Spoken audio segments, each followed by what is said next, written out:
రాజకీయ తొలగింపులు ఆపాలి. ఏపీ మధ్యాహ్న భోజన పథకం కార్మికులను, పాఠశాలల్లో పనిచేస్తున్న శానిటేషన్ వర్కర్స్ను రాజకీయ తొలగింపులు చేయాలని ఎంఈఓలపైన, హెచ్ఎంలపైన శాసనసభ్యులు, వారి అనుచరులు పట్టణాలలో, గ్రామాలలో అక్రమంగా తొలగించాలని అధికారులపై ఒత్తిడి చేస్తున్నారని, రాజకీయ ఒత్తిళ్లకు అధికారులు బెదరవద్దని ఏపీ మధ్యాహ్న భోజన పథకం కార్మికుల యూనియన్ మరియు పాఠశాలలో పనిచేస్తున్న శానిటేషన్ వర్కర్స్ జిల్లా విద్యాశాఖ అధికారికి వినతిపత్రం సమర్పించారు.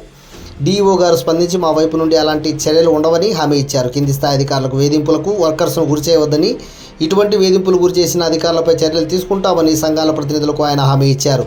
హామీ ఇచ్చిన డీఈఓ గారికి 2 సంఘాల ప్రతినిధులు కృతజ్ఞతలు తెలియజేశారు.